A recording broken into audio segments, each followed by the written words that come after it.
Hello दोस्तों, क्या हाल है। तारीख आज 25 अप्रैल दिन गुरुवार और हिंदी तिथि वैशाख कृष्ण पक्ष की द्वितीय है। तो चलिए बात करते हैं आज के मुख्य समाचार में देश की तमाम बड़ी खबरों पर नजर डालते हैं। कांग्रेस नेता राहुल गांधी ने जातिगत सर्वे को लेकर एक्सरे वाले पुराने बयान पर स्पष्टीकरण देते हुए कहा है, मैंने कभी नहीं कहा कि हम कोई एक्शन लेंगे। मैंने सिर्फ कहा कि अन्याय का पता लगाते हैं। उन्होंने कहा, हम जातिगत सर्वे में आर्थिक व संस्थागत सर्वे भी जोड़ेंगे। जातियों में लोगों की संख्या, उनकी आमदनी व संस्थाओं में भागीदारी पता चलेगी।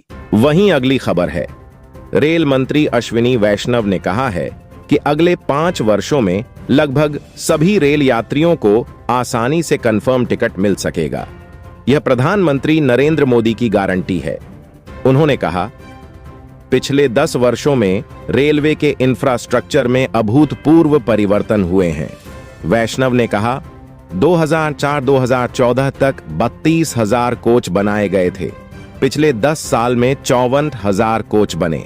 कांग्रेस नेता सैम पित्रोदा के भारत में विरासत टैक्स का कानून लागू हो वाले बयान के बाद प्रधानमंत्री नरेंद्र मोदी ने कहा है, कांग्रेस का मंत्र है कि कांग्रेस की लूट जिंदगी के साथ भी और जिंदगी के बाद भी।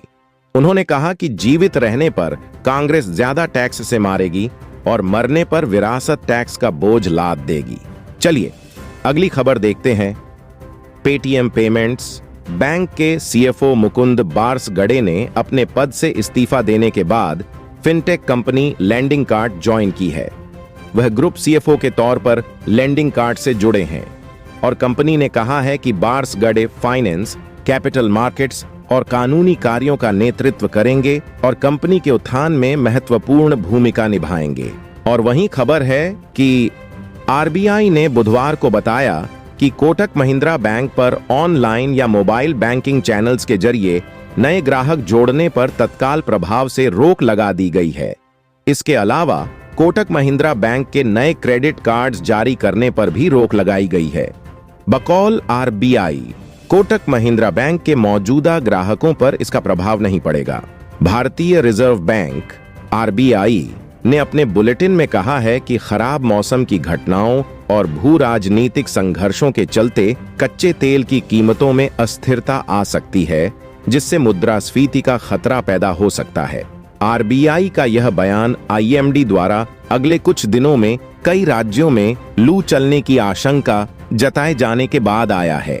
अगली खबर है, पतंजलि आयुर्वेद ने भ्रामक विज्ञापनों से जुड़े अवमानना केस में पिछले माफीनामे के आकार पर सुप्रीम कोर्ट की फटकार के बाद अखबारों में पहले से बड़े आकार का माफीनामा छपवाया है। पतंजलि आयुर्वेद ने सुप्रीम कोर्ट के आदेशों का पालन न करने पर बिना शर्त माफी मांगते हुए कहा है, हमसे विज्ञापनों के प्रकाशन में गलती हुई, ऐसी गलतियां नहीं दोहराएंगे। और वहीं सोना चमक रहा है, लेकिन भारत के लिए नहीं। इस देश को हो रहा है भारी मुनाफा। भारतीय अपने सोने के प्यार के लिए जाने जाते हैं, फिर भी हालिया सोने की तेजी से भारत को सबसे ज्यादा फायदा नहीं हो रहा है। यह फायदा भारत के पड़ोसी देश चीन को हो रहा है। ब्लूमबर्ग की रिपोर्ट के अनुसार चीन दुनिया का सबसे बड़ा सोने का उत्पादक और उपभोक्ता बन गया है। महाराष्ट्र के यवतमाल में एक चुनावी रैली में बुधवार को मंच पर बेहोश होने के बाद केंद्रीय मंत्री नितिन गडकरी ने एक्स पर बताया है, रैली में मैंने गर्मी की वजह से असहज महसूस किया था, लेकिन अब पूरी तरह से स्वस्थ हूं। उन्होंने कहा, अब मैं अगली सभा में सम्मिलित होने के लिए वरुण, महाराष्ट्र जा रहा हूं। अगली खबर है, केंद्रीय गृह मंत्री अमित शाह ने पश्चिम बंगाल में एक रैली को संबोधित करते हुए कहा है, न तो कांग्रेस और न ही ममता बनर्जी मुख्यमंत्री सीएए को हाथ लगाने की हिम्मत कर सकती हैं। उन्होंने कहा, वह ममता बंगाल में घुसपैठ का समर्थन कर रही हैं, लेकिन हिंदू शरणार्थियों को नागरिकता दिए जाने का विरोध कर रही हैं। और अब आगे बढ़ने से पहले वीडियो को लाइक करें और चैनल को सब्सक्राइब जरूर कर लें, क्योंकि इसमें आपका सिर्फ 1 सेकंड लगता है और हमको बहुत अच्छा लगता है। प्रवर्तन निदेशालय ने बताया है कि मुंबई के पात्रा चौल के पुनर्विकास में कथित अनियमितताओं से जुड़ी धन शोधन जांच के सिलसिले में शिवसेना सांसद संजय राउत के कथित सहयोगी प्रवीण राउत की 873 करोड़ से अधिक की संपत्ति कुर्क की गई है। बकौल ईडी, पुनर्विकास के नाम पर कई गैर कानूनी गतिविधियों को अंजाम दिया गया था। अमेरिकी सीनेट द्वारा यूक्रेन, इजरायल और ताइवान के लिए 95 बिलियन की सहायता राशि वाला बिल पारित करने पर चीन ने प्रतिक्रिया दी है। चीन के एक अधिकारी ने कहा, बिल एक चीन सिद्धांत का उल्लंघन करता है और ताइवान की अलगाववादी ताकतों को गलत संकेत भेजता है। हम अमेरिका से आग्रह करते हैं, ताइवान को किसी भी तरह से हथियार देना बंद करें। केंद्र सरकार एक ऐसे समाधान का परीक्षण कर रही है जो बैंकों को ग्राहक के रजिस्टर्ड पते के साथ साथ जियोलोकेशन और ओटीपी कहां डिलीवर हो रहा है को ट्रैक करने की अनुमति देगा। ईटी के अनुसार इन दोनों लोकेशन के बीच किसी भी विसंगति के मामले में ग्राहक को संभावित फिशिंग हमले के बारे में सचेत किया जा सकता है। सुप्रीम कोर्ट ने ईवीएम के 100% मतों को वीवीपैट की पर्चियों से वेरीफाई करने की मांग वाली याचिकाओं पर सुनवाई के दौरान बुधवार को चुनाव आयोग ईसी से ईवीएम वीवीपैट से जुड़े कई सवाल किए। सुप्रीम कोर्ट ने पूछा, आप डेटा 30 दिन सुरक्षित रखते हैं या 45 दिन? माइक्रो कंट्रोलर को कंट्रोल यूनिट या वीवीपैट में इंस्टॉल किया जाता है।